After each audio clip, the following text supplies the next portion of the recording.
Have you ever said yes to something you really didn't want to do just because you were afraid of seeming rude or selfish or difficult? Because for me, there were times I said yes when I really just wanted to say no. Times I let people walk all over my time and my energy just because I didn't want to seem difficult. If you're stuck in that pattern too, this is for you. Hey friends, and welcome to day 3 of the Motherhood Reset. This is a part of a 14-day mini-series on talking about some of the challenges that we experience in motherhood, but looking at it all through a positive mindset. In the last video, we talked about the invisible load, that the physical and the mental and the emotional weight that so many moms carry behind the scenes. And I mentioned that setting boundaries can really help to lighten that load. In today's video, we're going to talk about how to set those boundaries, even if you're not used to doing that. So if you've ever felt guilty for needing space, if you ever felt maybe selfish for saying no, or you didn't want to seem mean for being difficult for protecting your time, this video will be a good place to start to reverse that pattern. So let's start here. What are boundaries really? You might think of a boundary as a wall, something that keeps people out, but I think it's more helpful to look at it as more like a doorway. So a boundary is simply a doorway, and you decide what and who walks through it and who has access to your time and your energy and your emotional space. But why is it so hard for some people to set boundaries? Well, for some of us who identify as empaths, like myself, we tend to feel very deeply and we tend to absorb the emotions of other people around us, right? It's just part of our personalities. So for us, setting a boundary can feel like we're hurting somebody, or that, we're disrespecting somebody who's offering an opinion or advice. This is especially true if growing up, maybe you were praised for being very easygoing or chill, or just want to go with the flow, right? So for people like that, setting a boundary can feel almost very unfamiliar. Like you are rejecting someone if you speak up, against something that doesn't work for you. So setting boundaries can be especially hard for new moms as well, because here you are, you're trying to navigate this brand new chapter of your life. You're stepping into a role that's both beautiful and completely overwhelming, right? You're trying to find your groove.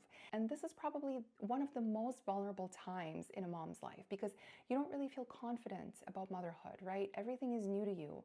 You're emotional, you're physically exhausted, you're trying to find what works for you, trying to find your groove. And then suddenly around you, everybody has advice, right? You have your mom, you have your mother-in-law, you've got your well-meaning friends and neighbors and colleagues. And during this whole time, when you're thrown into this world of matrescence, which is a beautiful word to describe something so challenging and so complex, it's kind of like adolescence, but in motherhood. So it's your transition from just being a woman to now becoming a mother and everything that comes with it. So all the emotional and all the physical and all the mental changes and challenges that accompany that, right? So while you're in this vulnerable time, everybody around you has opinions, and sometimes when you're not confident yet about the way that you're doing things, it's really easy to absorb those opinions as truth. So we don't set boundaries at that time. So what do we do instead? We overextend, we overgive, we override our own needs until we shut down completely, or just lose touch with who we are. And by then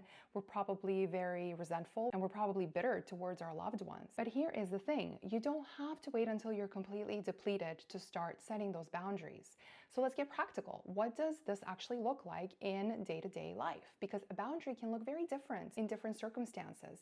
Sometimes you set boundaries for other people, and sometimes you have to set boundaries for yourself. So let's start with the most basic one, saying no. So the mindset that you can practice is this: you don't have to be mean, but you do have to be clear. And sometimes with the right approach, with the words that you use, you can still come off being respectful. It can sound like this. Let's say your friend invited you and your kids for play dates, but you feel totally depleted from working all week.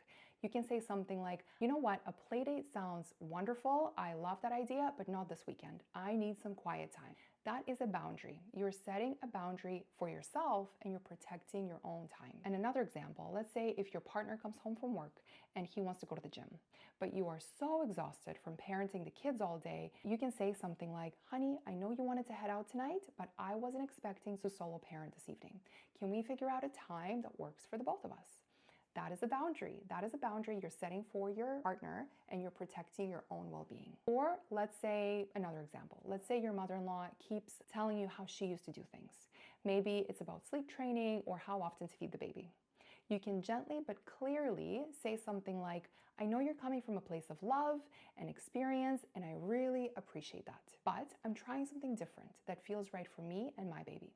I'm still figuring things out, and right now I need space to trust my own instincts. That is a boundary. You are setting a boundary for your mother-in-law. You're not being rude and you're not dismissing her completely. You're just protecting your confidence as a new mom. You're giving yourself space to figure things out. So you can see that saying no doesn't need to be blunt or disrespectful. And then something else that you can do when it comes to setting boundaries, especially to learn when to set them, because that's important too, is learning when you should actually set those boundaries, is check in with yourself. So as a mom, you're probably meeting everybody else's needs on autopilot, but what about your needs? Before you say yes to something, take a quick pause and just, think to yourself. Silly questions, seemingly, but stay with me for a sec, okay? So ask yourself these questions. Have I eaten today? Am I feeling tense or tired or anxious or resentful? Do I need rest? Do I need a little bit of quiet time? Do I need movement, maybe a walk? Do I need support, right? Maybe you realize that, no, you actually haven't eaten today, but you fed everybody else. Maybe you'll also notice that you do need a little bit of quiet time, even if it's just 5 minutes alone in the bathroom. Remember that your needs aren't less important just because you're the mom. My point is, once you start asking yourself these questions, you'll start to notice when your well is running dry. And when you notice these times when you feel depleted, then you know this is a time when you need to practice setting some of those boundaries. If you're not sure where to start, then here's something simple. Notice the moments that drain you, even the tiny ones. So for me, it was when I would get home from work after working a full 8-hour shift. I'd pick up my kids, I'd come home, and then I'd start making dinner. I'd be tired and very emotionally spent, and my kids, of course, would be demanding my attention. And at that time, when I knew I needed to feed them and also make dinner, I'd feel flustered and irritated, and I just would feel rushed. Right? So those were my signals of being flustered and irritated and just rushed. And, those are feelings that could lead to me snapping at my kids, right?